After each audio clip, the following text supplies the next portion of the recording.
Israel meminta ampun kepada netizen Indonesia.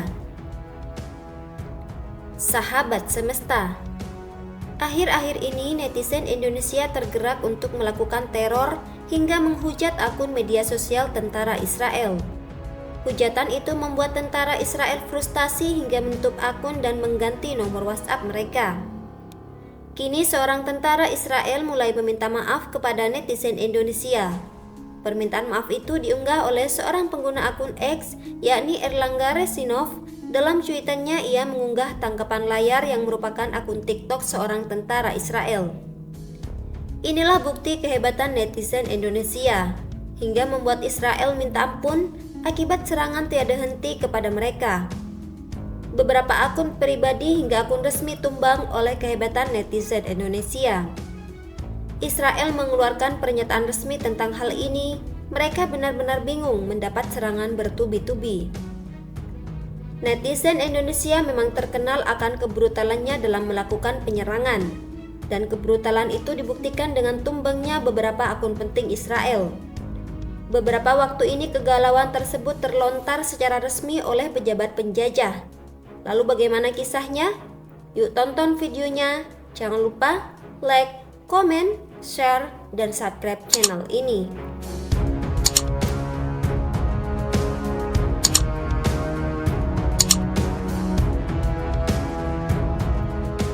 Sahabat semesta, beberapa pejabat pemerintah Israel merasa terganggu dan khawatir akibat serangan cyber yang terus meningkat dari peretas pro-Palestina. Dalam beberapa hari terakhir, mereka menghadapi serangan digital yang melibatkan pengiriman pesan ancaman dan permusuhan ke ponsel mereka. Serangan ini melibatkan ribuan panggilan telepon, pesan WhatsApp, SMS, dan pesan di akun media sosial. Pesan-pesan ini seringkali berisi makian, cercaan, dan bahasa ancaman, termasuk ajakan untuk membebaskan Palestina dan ekspresi permusuhan lainnya. Beberapa potret menunjukkan layar ponsel yang dipenuhi dengan panggilan dan pesan dari nomor asing. Pejabat merasa tidak aman dan tidak nyaman dari aktivitas ini. Selain itu, pejabat Israel juga melaporkan ribuan panggilan WhatsApp, panggilan suara, dan video beserta penggunaan emoji menantang. Sebagian besar panggilan tersebut berasal dari awalan +62, yang merupakan awalan internasional Indonesia. Serangan-serangan ini dikutip dari media Israel dan diduga bukan dilakukan oleh perorangan, melainkan merupakan bagian dari operasi terorganisir.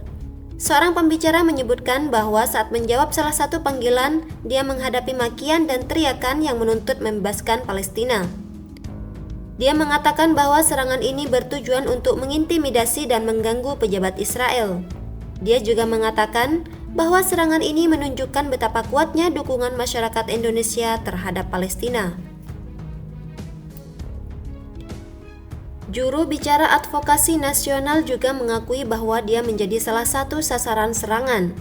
Dia mengatakan menerima satuan panggilan dan pesan yang mengancam, dan dia mengatakan bahwa dia tidak akan mundur untuk membela Israel.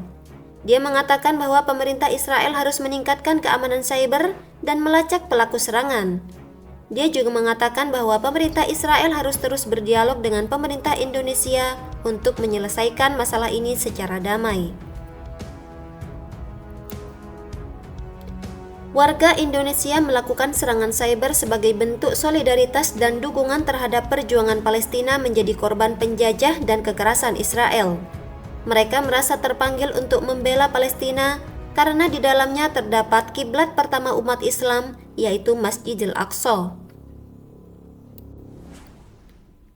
Warga Indonesia melakukan serangan cyber sebagai bentuk protes dan kritik terhadap kebijakan Israel yang melanggar hak asasi manusia dan hukum internasional. Mereka mendesak Israel untuk menghentikan blokade dan agresi militer terhadap Gaza dan tepi barat, serta mengakui hak kemerdekaan Palestina. Warga Indonesia melakukan serangan cyber sebagai bentuk respon terhadap serangan Israel yang juga menargetkan warga Indonesia yang berada di Palestina. Warga Indonesia merasa prihatin dan marah atas nasib saudara-saudara mereka yang menjadi korban serangan Israel, termasuk relawan, wartawan, dan pelajar. Mengapa hubungan Indonesia begitu erat? Sahabat semesta, perlu kita tahu sejarah perjuangan kemerdekaan. Indonesia dan Palestina mempunyai sejarah penjajahan, perjuangan kemerdekaan, dan pengalaman penjajahan. Palestina mendukung kemerdekaan Indonesia pada tahun 1945, dan Indonesia yang pertama kali mengakui kemerdekaan Palestina pada tahun 1988.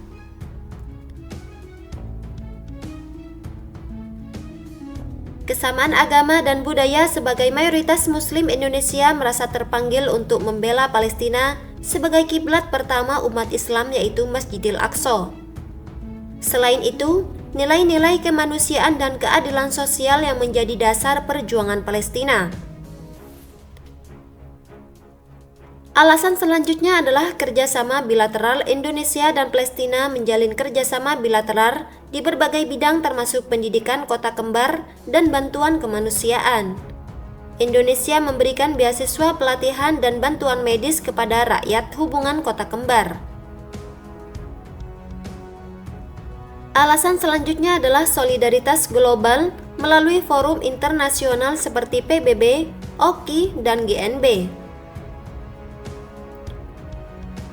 Indonesia secara konsisten menyuarakan dukungan terhadap perjuangan Palestina untuk memperoleh kemerdekaan dan kedaulatan. Konferensi tingkat tinggi luar biasa OKI kelima tahun 2016 di Jakarta adalah bukti nyata dari dukungan Indonesia dan OKI terhadap isu Palestina dan Al-Quds Al-Yarif. Sahabat semesta, jangan sampai kita menganggap remeh pahala seorang netizen jika bergerak berjuang membela kebenaran dan agama Allah. Dalam pandangan Islam, bagi mereka yang berjuang membela agama Allah akan terbuka peluang untuk memperoleh pahala yang sangat besar dan mulia.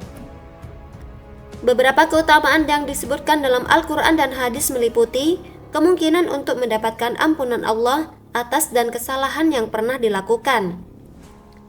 Dan mereka juga akan ditempatkan di dalam surga dengan derajat satu dengan yang lainnya setinggi langit dan bumi. Juga mereka berpeluang untuk mendapatkan keridhaan dari Allah dan menjadi orang yang dicintainya.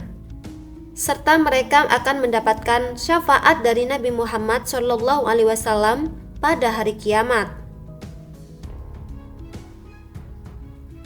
Itulah beberapa keutamaan yang disebutkan dalam Al-Quran dan hadis bagi mereka yang berjuang di jalan Allah. Wallahu a'lam bishawab. Wassalamualaikum warahmatullahi wabarakatuh.